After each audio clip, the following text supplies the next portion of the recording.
अब हम देखेंगे प्रिंसिपल ऑफ प्रूडेंस, कंजर्वेटिज्म, दूरदर्शिता या रूढ़िवादिता का सिद्धांत। इस सिद्धांत के अंतर्गत भविष्य में होने वाले हानियों या संभावित दायित्व को ध्यान में रखकर लाभ हानि ज्ञात किया जाता है, लेकिन भविष्य में संभावित लाभों को ध्यान में नहीं रखा जाता है। यहाँ अर्थ क्या है कि अगर भविष्य में आपको पता है कि आपको भविष्य में जाके कुछ नुकसान हो सकता है या नुकसान होने की संभावना है, तो आप उसके लिए पहले से क्या करेंगे, रिज़र्व या संचय बना के रखेंगे। मतलब उतना पैसा अलग से निकाल के सेव करके रखेंगे और उसको एक तरह से खर्चे के रूप में लिख देंगे या संभावित हानि के रूप में लिख देंगे। अब यहाँ पे इसका अर्थ क्या हुआ कि मान लीजिए, मैं आपको एक एग्जांपल दूँ। मान लीजिए आपके देनदार है 10,000 के और आपको संभावना है कि 2,000 के देनदार पैसा नहीं देंगे क्योंकि वो हर साल नहीं देते हैं। तो 2,000 का जो है नुकसान हुआ तो नहीं है, लेकिन संभावित है।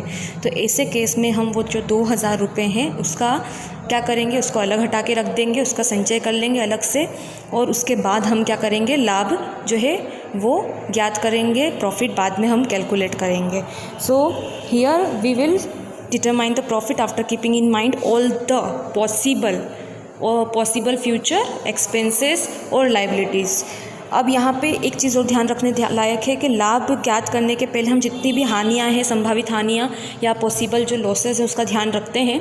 लेकिन इसका उल्टा ये भी है कि हम फ्यूचर में अगर हमको कोई प्रॉफिट होने वाला है या हमको संभावना है कि हमको प्रॉफिट होगा, जैसे कि अगर हमको पता है कि हमको गवर्नमेंट डोनेशन देने वाली है, पर ऐसे केस में हम जो है फ्यूचर प्रॉफिट को जो है बुक्स के अंदर नहीं लिखते हैं। फ्यूचर में अगर पॉसिबल कोई प्रॉफिट मिलने वाला है हमको, या जो है भविष्य में कोई लाभ होने वाला है, तो उसको हम क्या करते हैं, लेखा पुस्तकों में नहीं लिखते हैं। या हम सिर्फ हानियों को देखते हैं कि अगर संभावित हानि है तो हम लेखा पुस्तकों में लिखेंगे, और अगर संभावित लाभ है तो उसको लेखा पुस्तकों में नहीं लिखेंगे। ऐसा क्यों करते हैं, इसका क्या उद्देश्य होता है, ये आप देखते हैं। अब हम कंजर्वेटिव प्रिंसिपल का जो है यहाँ उद्देश्य देखेंगे, ऑब्जेक्ट देखेंगे। तो पहला ऑब्जेक्ट होता है कंजर्वेटिव प्रिंसिपल का, to show profit to the minimum, कम से कम लाभों को दर्शाना। यहाँ लाभों को और प्रॉफिट को कम दर्शाते हैं तो उससे हमें एक और फ़ायदा होता है कि हमारा टैक्स बचता है, टैक्स सेविंग होती है। Because if the profit maximum then the tax is also large in amount, और अगर आपका प्रॉफिट कम है तो आपको टैक्स भी कम देना पड़ेगा। सेकंड ये है कि आप असेट्स जो शो करते हैं, जो प्रॉपर्टी आप शो करते हैं बैलेंस शीट में, जो कि आपकी फाइनेंशियल पोजीशन बताती है, वो भी हम कम से कम प्राइस पर शो करते हैं, जिससे हमारी फाइनेंशियल पोजीशन जो है वो एक्चुअल आती है, असल आती है, जो रियल फाइनेंशियल पोजीशन है वो दिखाई जाती है। एग्ज़ाम्पल के लिए अगर आप एक कंप्यूटर लेते हैं और कंप्यूटर 35,000 का है, तो आपको पता है कि इस साल जो कंप्यूटर की प्राइस जो है यूज़ करने से कितनी गिर जाएगी, 5,000 गिर जाएगी। वो कंप्यूटर अगर मैं मार्केट में एक साल बाद बेचूंगी तो वो मुझे 35,000 में नहीं बिकेगा, वो मेरे को जो है वो और कम में बिकेगा। तो यहाँ मैं क्या करूँगी, बैलेंस शीट के अंदर 35,000 का कंप्यूटर लिख के उसमें से 5,000 क्या कर दूँगी, माइनस कर दूँगी, और बैलेंस शीट में मैं कितना शो करूँगी, 30,000 रुपीज़ का कंप्यूटर शो करूँगी। बिकॉज इस साल मैंने कंप्यूटर को यूज़ करा है और उसकी वैल्यू क्या हो चुकी है, रिड्यूस हो चुकी है। तो यहाँ हम असेट्स को भी क्या करते हैं, प्रॉपर्टीज़ को भी क्या करते हैं, कम से कम प्राइस पर शो करते हैं, जिससे अगर आगे जाके मार्केट प्राइस में अगर कोई उतार चढ़ाव होता है तो हमारी प्रॉपर्टी जो रहती है उसके प्राइस हमको जितने हमने लिखे हैं एटलीस्ट उतने तो हमको बेचने से मिल जाते हैं। नेक्स्ट जो है इसमें कि हम ये प्रिंसिपल क्यों अपना रहे हैं, उसका एक और उद्देश्य होता है कि एक तरह से हम क्या कर रहे हैं, सेफ़र साइड पर चल रहे हैं, हम बिज़नेस को और सिक्योर कर रहे हैं। जो है हम एक अगर कोई भी चीज़ कम होती तो आप उतनी ही सावधानी से काम करते हो, लेकिन अगर कोई चीज़ ज़्यादा होती है तो लोग लापरवाही करते हैं। बस यही चीज़ जो है बिज़नेस में भी लागू होती है। अगर हम प्रॉफिट कम से कम शो करते हैं तो हम जो रहते हैं और सिक्योर तरीके से चलते हैं और प्रॉफिट को मैक्सिमाइज़ करने की कोशिश करते हैं। बट अगर हम प्रॉफिट जो ज़्यादा दिखा रहे हैं तो कई बार एम्प्लॉयज़, मैनेजर, डायरेक्टर लापरवाह हो सकते हैं। तो यहाँ पर जो है एक तरह से हम सिक्योर साइड पर चल रहे हैं। अचानक से अगर कोई नुकसान भी होगा तो हम जो है उसके लिए तैयार रहेंगे, बिज़नेस उसके लिए तैयार रहेगा। तो ये हमने ऑब्जेक्टिव देखे। अब देखते हैं हम इस ऑब्जेक्टिव को करने के लिए क्या क्या बिज़नेस करता है, पूरा करने के लिए क्या क्या बिज़नेस करता है। तो पहले तो क्या होता है, क्लोजिंग स्टॉक को, अंतिम स्कंद को जो है कम से कम प्राइस में दिखाया जाता है बैलेंस शीट में। अब कम से कम प्राइस का मतलब कितनी प्राइस है, ऐसे नॉर्मली दो प्राइस होती है। एक तो क्लोजिंग स्टॉक जो रॉ मटेरियल बच गया है उसको आपने कितने में ख़रीदा था, जिसको हम क्या बोलते हैं, cost price. Cost price, purchase price भी हम बोलते हैं कि हमने उसको कितने में ख़रीदा था। पहली प्राइस वो होती है।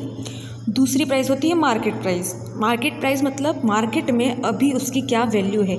ज़रूरी नहीं है कि आपने जितने में ख़रीदा था मार्केट में भी वैल्यू उतनी ही हो सकता है मार्केट में अच्छी वैल्यू हो सकता है मार्केट में कम वैल्यू हो। तो जो भी वैल्यू होगी, मतलब जो आपकी परचेस प्राइस है, आपका जो रॉ मटेरियल बच गया उसकी परचेस प्राइस जो है और उसकी जो मार्केट प्राइस है, हम दोनों में से उनको कंपेयर करेंगे। उसमें से जो भी कम प्राइस होगी उसको हम बैलेंस शीट में लिखेंगे।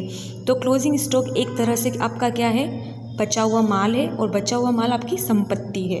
वो संपत्ति को हम बैलेंस शीट में दिखाते हैं, लेकिन कौन सी वैल्यू पे दिखाते हैं, जो सबसे कम हो। ठीक है, पहला तो हम ये काम करते हैं, मतलब बिज़नेस ये काम करता है। दूसरा, बिज़नेस क्या करता है, संपत्तियों पर हाथ लगाता है, असेट्स को डेप्रिसिएट करता है। मैंने अभी आपको पहले एक वाले इसमें एग्जांपल दिया था कि कंप्यूटर आपने 35,000 में लिया, उसमें से 5,000 आपने माइनस कर दिए और बैलेंस शीट में कितना शो करा, 30,000। तो ये जो 5,000 हमने माइनस करे इसको हम क्या बोलेंगे, डेप्रिसिएशन या हास। मतलब किसी भी चीज़, किसी भी प्रॉपर्टी की, खासकर फिक्स असेट्स की, उनकी जब वैल्यू घटती है तो उसको हम बोलते हैं डेप्रिसिएशन या हास।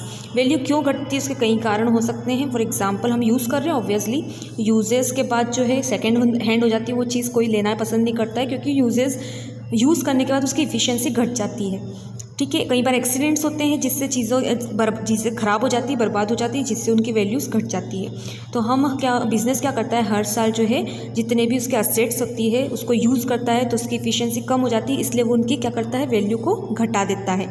तो अगर आप 35,000 का कंप्यूटर ले रहे हैं और अगर आप मार्केट में 1 साल बाद बेचेंगे तो आपको टोटल 35,000 नहीं मिलेंगे। इसलिए बिज़नेस क्या करेगा, उसमें से 35,000 में से 5,000 का क्या लगा देगा, डेप्रिसिएशन लगा देगा, हास लगा देगा, और बैलेंस शीट में कितना शो करेगा, 30,000। ठीक है, यहाँ मैंने एक टेबल का एग्जाम्पल दे रखा है, आप इस पिक्चर में देख सकते हैं। फिर एक और चीज़ करता है बिज़नेस, क्या करता है, डाउटफुल डेब्ट्स में प्रोविज़न क्रिएट करता है, देनदारों पर संदिग्ध ऋण संचय बनाता है। देनदार के मन होते हैं, हमको पता है, जिनसे बिज़नेस को पैसा लेना बाकी है। मतलब जो ग्राहकों को बिज़नेस से उधार में माल दिया है, ऐसे ग्राहकों से बिज़नेस को पैसा लेना बाकी है। वो ऐसे ग्राहक उनको 2 या 3 महीने बाद पैसे देंगे। पर कुछ ग्राहक ऐसे भी होते हैं जो पैसे नहीं चुकाते हैं टाइम पर, और हो सकता है कि वो पैसे बिज़नेस को ना मिले। तो कुछ ग्राहक जिनका बिज़नेस को डाउट होता है कि हो सकता है कि ये हमें पैसे नहीं चुकाएगा, तो उतना जो नुकसान है इस साल होने की जो संभावना है, उतना पैसा वो अलग से क्या कर देता है, संचय कर लेता है, अलग से सेव कर देता है, जिसको हम प्रोविज़न बोलते हैं या संचय बोलते हैं। तो यहाँ पे जितने भी डेटर होते हैं उसमें से जितने भी संभावित जो है डेटर जिनसे हमको पैसा नहीं मिलेगा, वो संभावित हानि, वो जो पॉसिबल लॉस है, जो हमें पक्का तो नहीं पता लेकिन कुछ अंदाज़ा है कि इतना अमाउंट डूब जाएगा, उसका हम क्या कर लेते हैं, उतना अमाउंट पहले से ही प्रॉफिट में से निकाल देते हैं और उसको अलग से सेव कर लेते हैं, ताकि हमारा जो प्रॉफिट है वो ज़्यादा ना दिखाए और वो नुकसान की भरपाई हम बाद में उस अमाउंट से कर सकें। तो ये था जो कि कंजर्वेटिव प्रिंसिपल के लिए जो बिज़नेस कुछ चीज़ें करता है, वो मैंने अभी आपको बताई 2-3 पॉइंट्स में। ऐसे बहुत से और भी जो है तरीके होते हैं जो कि बिज़नेस अपनाता है, ताकि वो क्या कर सके, सेफ़र साइड पर चढ़ सके, सिक्योर तरीके से बिज़नेस कर सके।